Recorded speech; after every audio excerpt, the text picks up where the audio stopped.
Je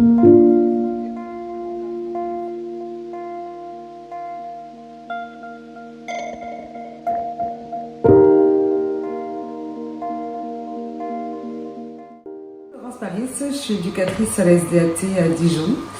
Là aujourd'hui on est là pour la perme vétérinaire de la SDAT qui a été créée en 2015 par des collègues éducatrices.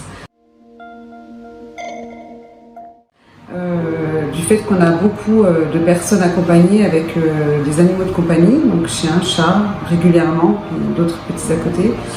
Et du coup avec des besoins en soins.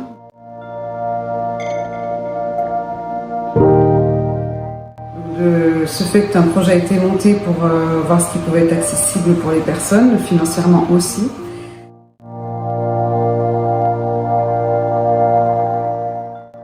Donc les collègues ont monté une permanence vétérinaire qui viennent bénévolement.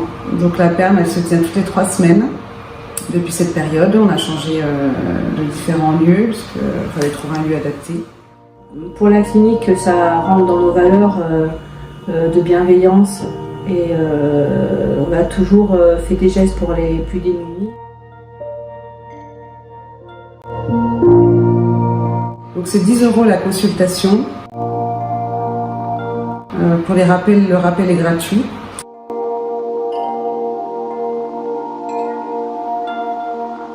Quatre ou 5 vétérinaires et bien souvent il y a des internes ou des stagiaires vétérinaires qui nous accompagnent. Donc en règle générale on est 2 par permanence.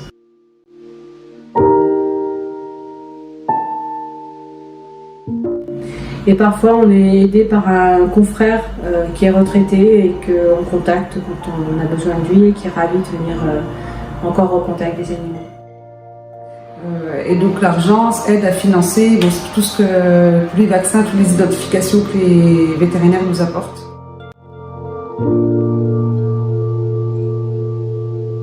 Ce que les personnes apprécient en venant ici, c'est que les vétérinaires sont disponibles, à l'écoute, on prend le temps.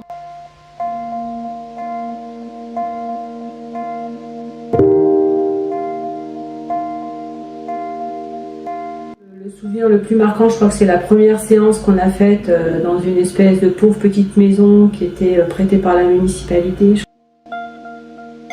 et qui était au bout d'un chemin et c'était pas chauffé, il faisait un froid glacial et on avait une pauvre table et on avait presque pas de lumière, pas d'eau et malgré tout c'était vraiment super sympa et on était tous très émus de ce moment. Super content parce que déjà financièrement c'est adapté et puis parce que les vétérinaires sont disponibles. En fait, on sent beaucoup de reconnaissance de la part des gens qui bénéficient du service. Donc on n'a jamais de problème, ni de communication, ni de règlement, même si le règlement ne revient pas à nous puisqu'on est complètement bénévole. Les chiens sont vraiment toujours en bon état, la plupart du temps bien élevés et pas agressifs. Donc ça c'est vraiment quelque chose qu'on a découvert, c'est-à-dire que les chiens sont quand même globalement bien éduqués et très sociaux, ce qui n'est pas forcément très étonnant étant donné que la plupart vivent soit en squat soit à la rue.